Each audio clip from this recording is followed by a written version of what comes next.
ఈ పుస్తకం భారతదేశానికే, ముఖ్యంగా ప్రతి పాలకులకు కూడా ఒక హెచ్చరిక లాంటిది.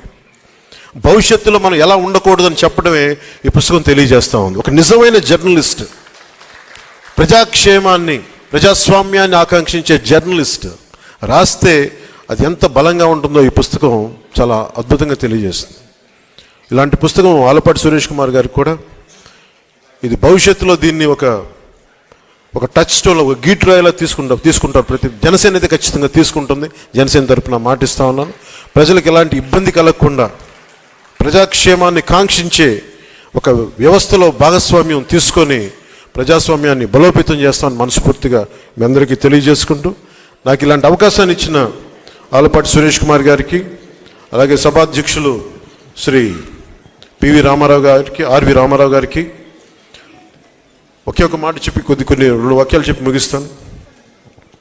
ముఖ్యమంత్రి జగన్ గారు మాట్లాడుతూ ఈరోజు కూడా నా దృష్టికి వచ్చింది, 33,000 మంది ఆడపిల్లలు వైసీపీ వాలంటీర్ల వల్లే అదృశ్యం అయిపోయారని నేను అన్నానంట. వారికి వివరణ ఇస్తున్నాను. నేను చెప్పింది, మీరు డేటాబేస్ కలెక్ట్ మీ వాలంటీర్లు డేటాబేస్ కలెక్ట్ చేయటం వల్ల ఆ డేటా ఎక్కడో హైదరాబాద్లో ఉన్న ఒక కంపెనీకి వెళ్ళిపోయి ఆ కంపెనీ నుంచి లీక్ అది ఎటు వెళ్ళిపోయింది. అదే చెప్పాను తప్ప ఏ రోజు కూడా వాలంటీర్ వ్యవస్థ సంపూర్ణంగా వాళ్ళు చేశారని నేను ఎప్పుడు అనలేదు. వాలంటీర్ల మీద నాకు గౌరవం ఉంది, కానీ కొద్దిమంది వాలంటీర్లు చేసిన తప్పులకి వాలంటీర్ వ్యవస్థ మొత్తం చెడ్డ పేరు తీసుకొచ్చిందని చెప్పాను తప్ప వాలంటీర్ వ్యవస్థ ఏ రోజు కూడా మొత్తానికి చేసిన నేను ఏ రోజు చెప్పలేదు.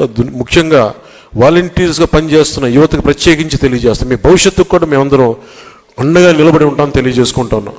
ఈ ఉద్దేశంలో, ఈ క్రమంలో జగన్ గారు ఒక నిజమైతే చెప్పారు. 33,000 మంది ఆడపిల్లలు ఆంధ్రప్రదేశ్ నుంచి అదృశ్యమైతే ఆయన అయితే చెప్పారు. ముందు నేను చెప్పినప్పుడు ఎవరు నమ్మలేదు. కేంద్ర హోంశాఖ సహాయ మంత్రి చెప్పిన తర్వాత ఇది బయటకు వచ్చింది, అప్పుడు అందరూ నమ్మారు. ఈ రోజుకి ఒక ప్రెస్ మీట్ పెట్టని వ్యక్తి నన్ను కానీ నాయకులు, తెలుగుదేశం పార్టీ జాతీయ అధ్యక్షులు ఆయన తిట్టడం తప్ప, మా ఇద్దరిని తిట్టడం తప్ప అతనికి వేరే పని లేదు. అలాగే ఆర్వి రామారావు గారు కూడా మీరు ఒకసారి జగన్కి మీరు క్లాస్ వారి గురించి ఒక చిన్న పాఠం తీసుకోవాలి. ఆయనకి ఇన్ని ఇసుక రీచ్లు ఉంటే అనేక సర్పంచ్లు కానీ ఎంపీటీసీలు కానీ ప్రతి మండల స్థాయి వ్యక్తులు చాలామందికి ఉపయోగపడే ఒక ఇసుక రీచ్ల్ని ఆయన ఒక కంపెనీకి దారాదత్తం చేసిన వ్యక్తి. ఒక కంపెనీకి దారాదత్తం చేసిన వ్యక్తి ఈ రోజున క్లాస్ వార్ గురించి మాట్లాడతాడు.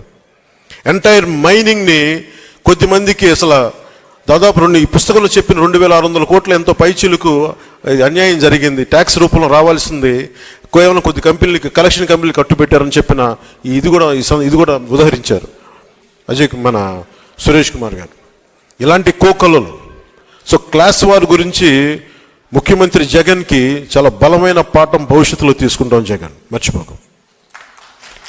ఏ అమరావతినైతే, ఏ ప్రజలనైతే, ఏ ఆంధ్రప్రదేశ్ ప్రజలనైతే మీరు హింసించారో, ఏ ప్రజలనైతే మీరు విధ్వంసానికి గురి చేశారో, జీవితాలని చిన్న భిన్నం చేశారో గుర్తుపెట్టుకోండి జగన్. భవిష్యత్తును మిమ్మల్ని కాలర్ రాస్తాం, గుర్తుపెట్టుకోండి. జై జనసేన, జై హింద్.